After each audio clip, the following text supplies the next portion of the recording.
ارشاد فرماتے ہیں کہ مستفاد المؤمن بعد تقوى الله خيرا له من زوجة صالحة ان امرها اطاعته وان نظر اليها سرته وان اقسم عليها ابرته وان غاب عنها نصحته في نفسها وماله رواہ ابن ماجہ۔ اللہ کے رسول صلی اللہ علیہ وسلم فرماتے ہیں کسی بھی مومن کو اللہ کے تقوی کے بعد کوئی بھی اچھی چیز نہیں ملی ہے سوائے نیک بیوی۔ اللہ کے تقوی کے بعد، اللہ کے احکامات، اللہ کے سے ڈرنے کے بعد، یہ تقوی جس کے دل میں یہ سب سے بڑی نعمت ہے۔ اللہ کے تقوی کے بعد جو اچھی نعمت کسی مومن بندے کو ملی ہے وہ نیک اور صالح بیوی ہے، کہ جب اور اس کی علامت اور اس کی پہچان اللہ کے نبی نے بتلائی ہے۔ میری اسلامی ماں اور بہنوں کو بھی اللہ کے نبی کے ان پہچان کو اپنے ذہن و دماغ میں رکھنا چاہیے اور اس کے اوپر عمل کریں۔ اللہ کے نبی فرماتے ہیں کہ نیک بیوی کون سی ہے، تو آپ فرماتے ہیں کہ جب اسے اس کا شوہر کسی بات کا حکم دے تو وہ فوراً اس کے حکم کو مانے، فوراً اس کے حکم کو، ہیلے حجت نہیں، فوراً اس کے حکم کو مانے۔ اور اگر شوہر اس کی طرف دیکھے تو اس کا دل خوشی و مسرت سے جھوم اٹھے، خوش ہو جائے، ہاں خوش ہو جائے۔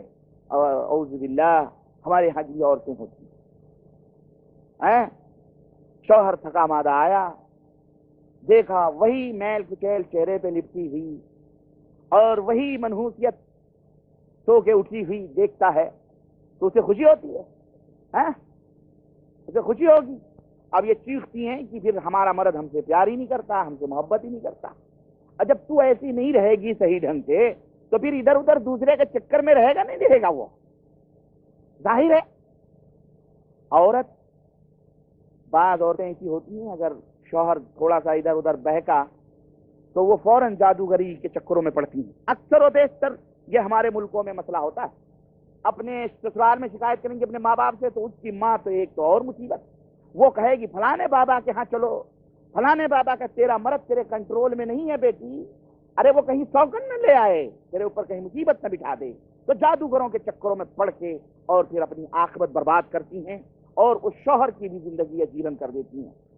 میری ماؤں بہنوں، تم ایک بہترین ساحرہ ہو، اللہ نے تمہارے اندر وہ جادو رکھے ہیں، اللہ کی قسم کہ ان جادوؤں کو اگر تم جگاؤ تو تمہارا شوہر تمہاری زلفوں کا اسیر ہو کے رہ جائے گا، کسی اور کی طرف نظر اٹھا کے بھی نہیں دیکھے گا۔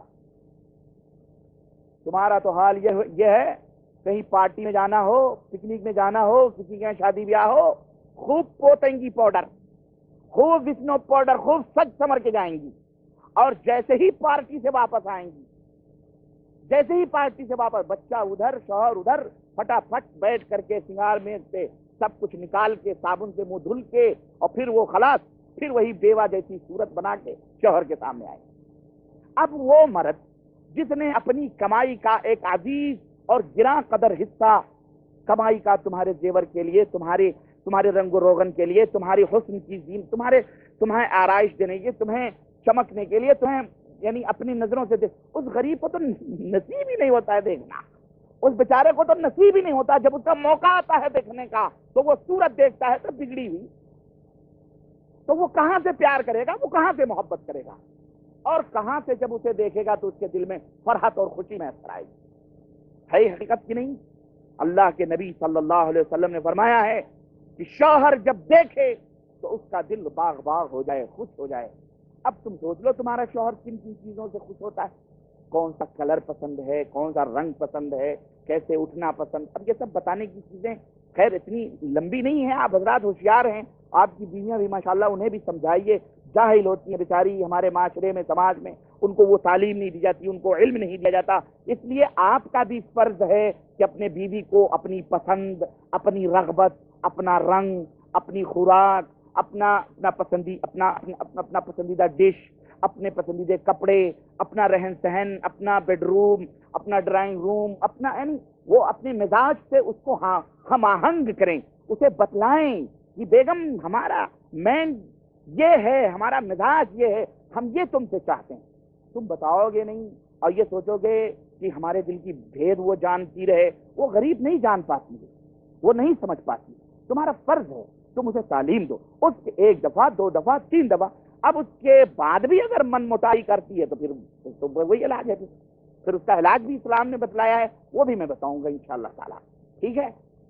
تو یہ ہے اللہ کے حبیب صلی اللہ علیہ وسلم نے عام حکم دیا ہے کیا کہ جب تمہارا اس کا شوہر اسے حکم دے تو فوراً اس کو بجا لائے، اور جب اسے دیکھے تو اس کا دل باغ باغ ہو جائے. اور اللہ کے نبی صلی اللہ علیہ وسلم فرماتے ہیں کہ اگر وہ کوئی قسم کھا لے، شوہر کسی بات پر کوئی قسم کھا لے، تو عورت یہ نہیں کہ اس کے فوراً مخالفت میں کھڑی ہو جائے، نہ، تنازل اختیار کر کے اس کے قسم کو پوری کرے. بعض عورتیں ایسی ہوتی ہیں ضدی، ہٹ دھرم. اگر آپ نے کسی بات پہ قسم کھا لیا تو خلاص وہ سمجھتی ہیں کہ بس ہماری عزت و آبرو گئی، اب ہمیں اس کو توڑنا ہی توڑنا ہے. اگر یہ اس طرح کریں گے تو ہم بھی اسی طرح کریں گے. قسم کھا لیا کہ اللہ کی قسم تجھے دروازے سے باہر نہیں جانا ہے، خلاص رونا دھونا شروع، سب کچھ شروع، پریشانی، مصیبتیں، اور دنیا بھر کے جو ہے کیا کہتے ہیں، اگر ٹیلی فون ہے تو فوراً ادھر ادھر پھیلانا شروع. نہیں، نیک اور صالح بیوی کون ہوتی ہے؟ جب شوہر قسم کھا لے تو ٹھیک ہے میں نہیں جاؤں، آپ نے قسم کھا لیا میں آپ کے آج نہیں جاؤں گی، جب آپ اجازت دیں گے تب جاؤں. اس طرح سے زندگی کی گاڑی کو آگے بڑھانے کی کوشش کریں، اور اس طرح سے اس کو اس قسم کو شوہر کے پورا کریں. اسی طرح سے اللہ کے رسول صلی اللہ علیہ وسلم نے فرمایا وَإِنْ غَابَ عَنْهَا نَصَحَتْهُ فِي نَفْسِهَا وَمَالِهِ. اللہ کے نبی نے فرمایا کہ اگر اس کا شوہر غائب ہو گیا، کچھ مدت کے لیے اس سے دور ہو گیا، سفر میں چلا گیا، تجارت کے لیے چلا گیا، کمائی کے لیے چلا گیا، 1 مہینے 2 مہینے 6 مہینے سال بھر، جیسے ہم اور آپ یہاں ہیں موجود ہیں 2 سال 3 سال. اب بہت سارے لوگ تو پتہ نہیں کیوں 5 سال تک نہیں جاتے ہیں، پتہ نہیں کیا پرابلم ہے. آپ حضرات ذرا ایسے لوگوں کو نصیحت کیا کرو، بھائی کوئی پرابلم ہو تو بتاؤ، حل ہو جائے گا یار. 5 سال بیویوں کو 6 سال چھوڑ دینا یہ بری بات ہے اس طرح سے. المہم لیکن ایک بات یہ بھی ہے کہ 6 مہینے سے زیادہ شریعت، دیکھو سوال نہیں کرنا، یہ میں جواب دے رہا ہوں، 6 مہینے سے زیادہ یا 4 مہینے سے بعد روایت میں یہ سے عمر بن خطاب رضی اللہ تعالیٰ عنہ سے کہ اس سے زیادہ شوہر کو اپنی بیوی سے دور نہیں رہنا چاہیے. اگر ہے تو پھر بیوی کی اجازت ضروری ہے، بیوی کی اجازت، ورنہ بیوی کو اسلام یہ حق دیتا ہے کہ 6 مہینے کے بعد اگر وہ اپنے طلاق کا مطالبہ کرے، اگر نہیں تو کم از کم اپنے نکاح کو فسخ کروا سکتی ہے، توڑوا سکتی ہے، تاکہ یہ وقت سے اور اپنی شادی کہیں اور کر سکتی ہے. اس لیے تجدید عہد و پیما ذرا کیا کرو پیارو. جس طرح اقامے تجدید کرتے نا سال بھر میں، اس طرح 4 مہینے میں 5 مہینے میں خطوں کے ذریعے یا ٹیلی فونوں کے ذریعے اپنے بیوی سے پیار کا یہ جو عہد و پیمان ہے اس کی تجدید کر لیا کرو، اس کو رینیول کرا لیا کرو. ہاں، ورنہ کبھی کچھ معاملہ گڑبڑ ہوا تو پھر اس کے ذمہ دار تم ہی ہوگے. سمجھ رہے ہیں کہ نہیں سمجھ رہے ہیں؟ ہاں، خطوں کے ذریعے یا ٹیلی فون بتا دیا کرو بیگم آؤں، آ رہا ہوں. کہے گی نہیں ابھی تو ہمارے کان کی بالیاں باقی ہیں، ابھی تو فلانے کا ابھی بیڈ روم ہی نہیں سجا ہے، ابھی تو ببلو کی موٹر سائیکل ہی نہیں آئی ہے، ابھی تو اس کا کالج کا اتنا خرچہ ہے، اتنی گاڑیاں ہیں، یہ ہیں، دنیا بھر کے پرابلم خود بتائے گی. اس لیے ہاں ایسا کہہ دیا کرو آؤں، وہ کہے گی نہیں.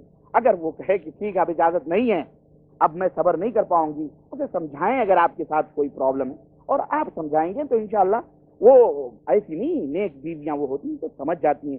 اس کا مقصد صرف یہ ہوتا ہے تاکہ عورت اپنی عزت و آبرو کو سنبھال سکے، اپنے جذبات میں آ کے کبھی غلط قدم باہر نہ اٹھا سکے.